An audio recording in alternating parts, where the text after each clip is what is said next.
Hi student, एक बार फिर आपका कॉलेज के यूट्यूब चैनल में स्वागत है। मैं सुंदरपाल ब्रोड, असिस्टेंट प्रोफेसर। हम आजकल जिस टॉपिक को पढ़ रहे हैं वो हैं कोशिकांग। और कोशिकांगों के क्रम में हमने इससे पहले जो दो वीडियो बनाए थे वो था ईआर यानी कि एंडोप्लाज्मिक रेटिकुलम और गोल्जी कॉम्प्लेक्स या गोल्जी बॉडी या गोल्जी काय के बारे में।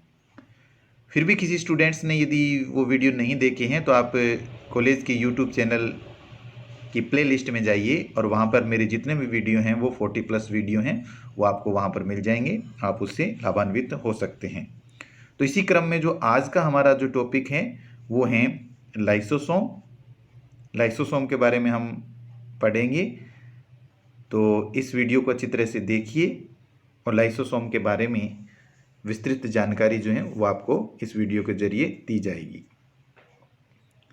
लाइसोसोम जो होता है ना, ये जो साइटोप्लाज्म है उसके अंदर छोटा कोशिकांग है जो झिल्ली युक्त होता है और गोल होता है। यानी हम ऐसे कह सकते हैं कि कोशिका द्रव्य में गोल झिल्ली युक्त छोटा कोशिकांग जो पाया जाता है वो लाइसोसोम होता है।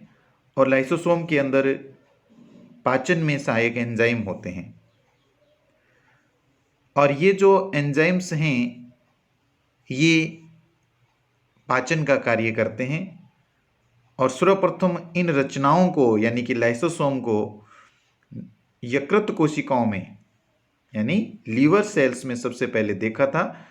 और जब लीवर सेल में इनको सबसे पहले देखा था तो उस समय उनका नाम दिया था पेरिकेनालिक्युलर डेंस बॉडी। उनको क्या कहा? पेरिकेनालिक्युलर डेंस बॉडी, परिसूक्ष्म नलिका सघनकाय। सबसे पहले जब इनको लीवर सेल्स में देखा था तो लाइसोसोम का नाम यही दिया था, पेरिकेनालिक्युलर डेंस बॉडी। उसके बाद सीडी डुवे नामक वैज्ञानिक ने 1955 में इसका नाम बदल दिया और बदल करके इसको लाइसोसोम कहा। लाइसोसोम जो है ना, लाइसोसोम का जो अर्थ यदि हम देखें तो लाइसो का मतलब होता है पाचक और सोमा का मतलब होता है काय या बॉडी। तो मतलब ये पाचक बॉडीज हैं जो हमने हमारे कोशिका द्रव्य के अंदर पाई जाती हैं।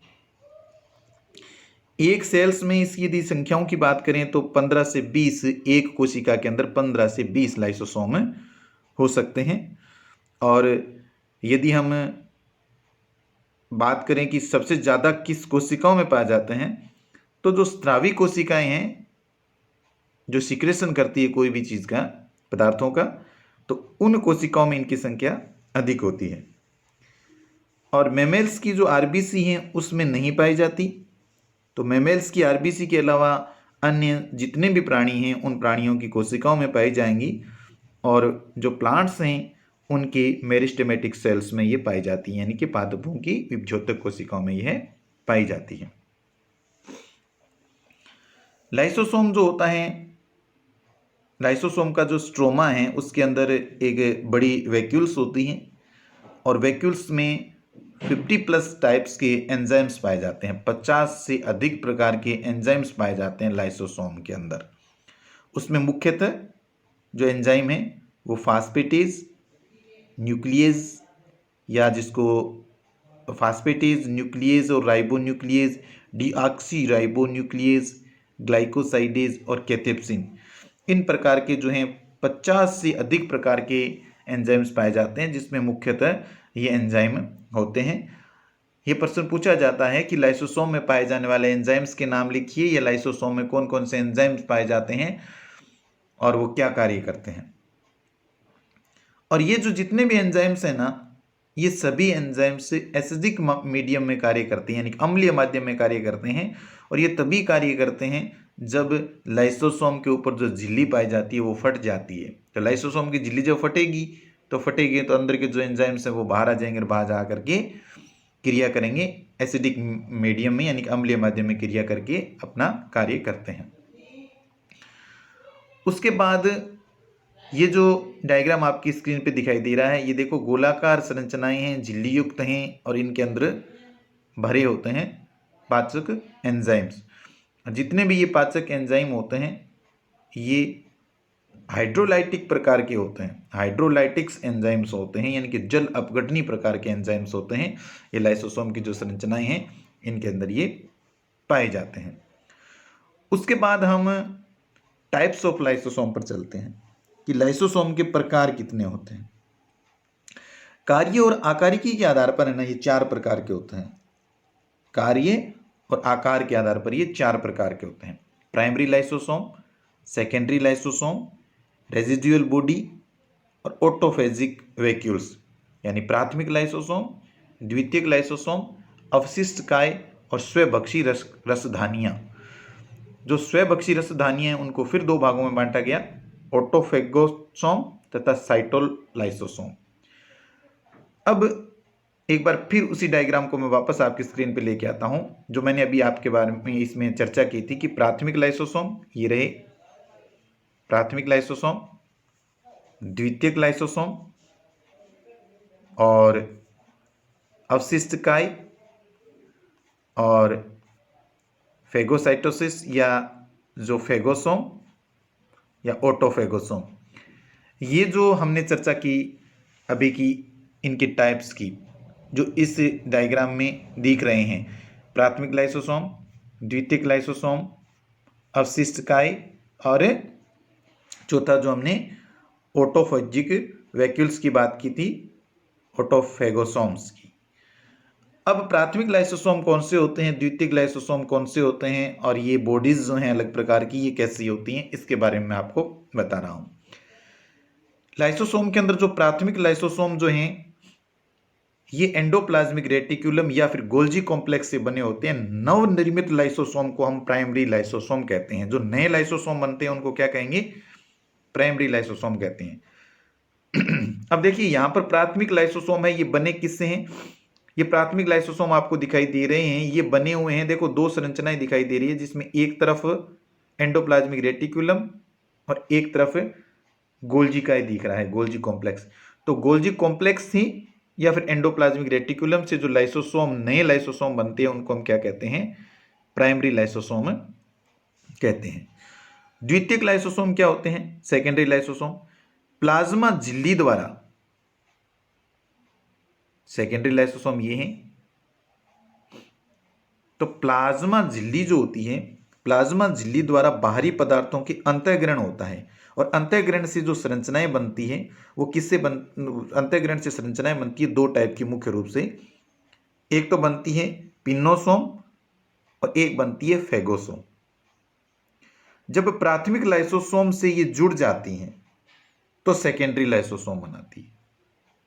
समझ में आ गया ना बात, कि प्राइमरी लाइसोसोम है वो तो बने हुए हैं ईआर से या फिर गोल्जी कॉम्प्लेक्स से, और जो बाहरी पदार्थों को अंतःग्रहण किया, जैसे ये यहां पर बाहरी पदार्थों को, यदि ठोस पदार्थों को अंतःग्रहण किया तो उसे कहते हैं फेगोसाइटोसिस, और फेगोसाइटोसिस से क्या बन गए, फेगोसोम। और तरल पदार्थों को ग्रहण किया बाहर से तो वो प्रक्रिया हो गई पिन्नोसाइटोसिस, और उससे क्या बन गए, पिन्नोसोम। तो पिन्नोसोम या फिर फेगोसोम, और इसके साथ क्या जुड़ गई, प्राइमरी लाइसोसोम। तो प्राइमरी लाइसोसोम और उसके साथ फेगोसोम या पिन्नोसोम दोनों में से यदि कोई मिल जाएंगे तो प्राथमिक लाइसोसोम फिर क्या कहलाएगा, द्वितीयक लाइसोसोम कहलाएगा। द्वितीयक लाइसोसोम भी बोल सकते हैं उसको, और इटेरोफेगोसोम भी बोल सकते हैं। तो ये थे द्वितीयक लाइसोसोम। उसके बाद आता है रेजिडुअल बॉडी, अवशिष्ट काय। अवशिष्ट काय यह द्वितीयक लाइसोसोम में बचा हुआ जो अपचित अनडाइजेस्टेड जो पदार्थ होता है उससे बनता है रेजिडुअल बॉडी। ये जो सेकेंडरी लाइसोसोम आए तो सेकेंडरी लाइसोसोम के अंदर कुछ तो पाचित पदार्थ होते हैं उनका तो अवशोषण हो जाता है, और जो अपचित पदार्थ रह करके जिस संरचनाओं का निर्माण कर देते हैं उसको हम क्या बोलते हैं, अवशिष्ट काय या रेजिडुअल बॉडी कहते हैं। उसके बाद आती है स्वभक्षी रसधानियां, ऑटोफेजिक वैक्यूल्स। ऑटोफेगी वैक्यूल्स क्या होती हैं, ये एक विशेष प्रकार के लाइसोसोम होते हैं जो अपनी ही कोशिकाओं में पाए जाने वाले कोशिकाओं का पाचन कर देते हैं। अपनी ही कोशिकाएं जो होती हैं उसके अंदर अपनी ही कोशिकाओं में पाए जाने वाले कोशिकाओं का पाचन कर देते हैं, उसको हम ऑटोफेजिक वैक्यूल्स बोलते हैं, ऑटोफेगोसोम की क्रिया। और ये दो प्रकार के होते हैं, ऑटोफेगोसोम और साइटोलाइसोसोम। तो आपकी ये चीजें समझ में आ गई होगी। जैसे हमने प्रकारों की बात की कि प्राथमिक लाइसोसोम क्या होते हैं, जो सबसे पहले बनते हैं वो प्राइमरी लाइसोसोम है। मैं अभी एक बार फिर आपको रिपीट कर देता हूं। प्राइमरी लाइसोसोम तो वे लाइसोसोम है जो सबसे पहले बनते हैं, और बनते किससे हैं, एंडोप्लाज्मिक रेटिकुलम से या फिर गोल्जी कॉम्प्लेक्स से, उसको हम प्राथमिक लाइसोसोम कह दिया। सेकेंडरी लाइसोसोम कौन से होते हैं, वे लाइसोसोम होते हैं जो पिन्नोसाइटोसिस की क्रिया या फेगोसाइटोसिस की क्रिया द्वारा जो पिन्नोसोम और फेगोसोम बनते हैं, उसके साथ प्राथमिक लाइसोसोम जब जुड़ जाते हैं तो उसको हम क्या कह देंगे, द्वितीयक लाइसोसोम। और रेजिडुअल बॉडी या अवशिष्ट काय क्या होते हैं, द्वितीयक लाइसोसोम जो होते हैं उसमें से कुछ चीजें तो पच जाती हैं और कुछ पाचक चीजें नहीं होती।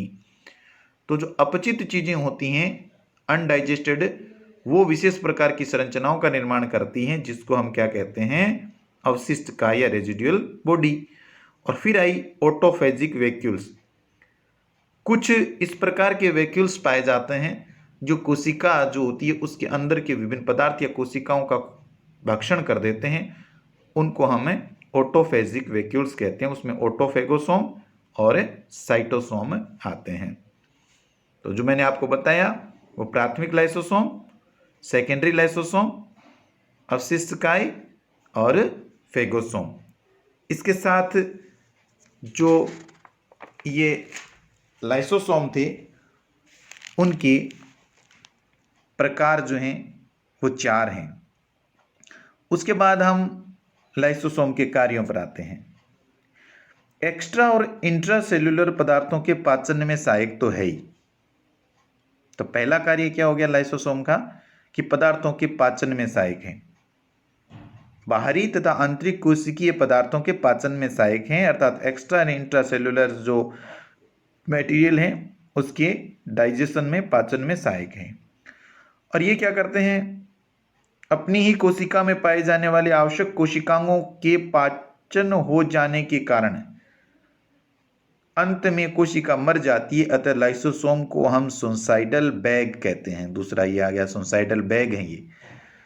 अपनी ही कोशिका में जो पाए जाने वाले विभिन्न प्रकार के जो कोशिकांग अन्य हैं उनका क्या कर देते हैं, उनको खत्म कर देते हैं। तो इस प्रकार इन कोशिकाओं को हम आत्मघाती थैला या सुसाइड बैग भी कहते हैं। फिर है माइटोसिस का प्रारंभ। समसूत्री विभाजन जो होता है माइटोसिस की जो इनिशियल स्टेज है, प्रारंभ करने का कार्य लाइसोसोम के द्वारा होता है। लाइसोसोम निषेचन में सहायक हैं। और 5वां जो पॉइंट लिखा हुआ है आपकी स्क्रीन पे कि रुधिर कैंसर। लाइसोसोम जो होते हैं ना वो क्या करते हैं, लाइसोसोम के जो एंजाइम्स होते हैं वो क्रोमोसोम जो हैं उनको तोड़ देते हैं, उनका विखंडन कर देते हैं। यानी कि हम ऐसे कह सकते हैं कि गुणसूत्रों का विखंडन कर देते हैं, जिससे रुधिर कैंसर हो सकता है, ब्लड कैंसर। तो ब्लड कैंसर का कारण है लाइसोसोमल एंजाइम्स, जो क्रोमोसोम जो होते हैं उनका तोड़ देते हैं, विखंडन कर देते हैं। डेड सेल जितनी भी हैं उनका पाचन करेंगे, यानी कि मृत कोशिकाओं का पाचन करने में सहायक हैं। और लाइसोसोम के कारण मानव जो हैं उसमें रोग भी हो सकते हैं। जैसे पहला रोग लिखा हुआ है टे-सेक्स रोग।